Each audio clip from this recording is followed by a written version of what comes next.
غور و فکر اور تدبر کرنا یہ اسلام کے زاویہ نگاہ میں ہے۔ پروردگار نے قرآن مجید میں متعدد مقام پہ فرمایا افلا یتدبرون، کیا تم غور و فکر نہیں کرتے، تدبر نہیں کرتے؟ افلا یتفکرون، کیا تم غور و فکر نہیں کر رہے؟ تدبر اور تفکر انسان کا اس کائنات پہ غور و فکر کرنا، اپنی ذات پہ غور و فکر کرنا، پھر اس انالیسس سے اور سیلف اکاؤنٹیبلٹی سے اللہ کی قدرتوں کا ادراک کرنا، یہ انسان کی عظیم معراج ہے۔ آج ہم بات کریں گے غور و فکر پہ، تدبر پر، اور اس کے انسان کی زندگی میں کون کون سے ایفیکٹس مرتب ہوتے ہیں، اس کی زندگی پہ کیا کیا اثرات آتے ہیں۔ اس طرح غور و فکر کے ساتھ انسان کامل طور پر اللہ کی بارگاہ کا قرب حاصل کر لیتا ہے۔ السلام علیکم ورحمۃ اللہ وبرکاتہ۔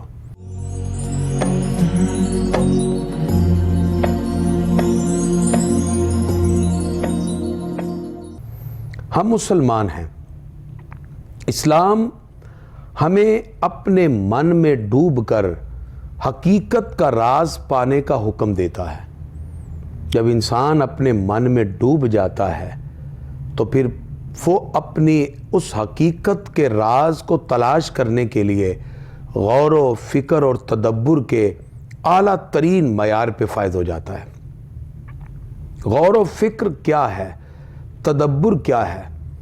آج کا انسان مختلف تناؤ کی وجہ سے اور سٹریس کی وجہ سے مختلف چیزوں کے اندر کہیں نہ کہیں اپنی صلاحیتوں کو ڈی ویلیو کرتا ہوا دکھائی دیتا ہے۔ انسان کا اپنی سوچ کو ڈی ویلیو کرنا، مائنڈفلنس اور میڈیٹیشن، یہ کوئی اسلام کے نئے تصورات نہیں ہیں، یہ قرآن و سنت سے ماخوذ ہیں۔ اور انسان ڈیفرنٹ اینگل سے جب اللہ کی بنائی ہوئی تخلیقات پہ غور کرتا ہے تو اس سے انسان کا سٹریس ختم ہوتا ہے۔ اس کی فکر اور سوچ کے اندر جو سوشل انزائٹی ہے، جو رویات کی وجہ سے کھچاؤ پیدا ہو گیا، وہ کھچاؤ ختم ہوتا ہے، اور کھنچاؤ کے ختم ہو جانے سے اس کا سٹریس ایک پوزیٹیو مائنڈ کی طرف چینج ہو جاتا ہے۔ انسان ایک صحت مند دماغ 24 گھنٹے میں تقریباً 60,000 خیالات اپنے ذہن میں لاتا ہے۔ ان خیالات پر جب وہ غور کرتا ہے تو وہ خیال اس کی فکر بن جاتے ہیں۔ جب افکار کو کسی نقطے پر لے جاتا ہے تو وہ فکر اس کا نظریہ بن جاتا ہے۔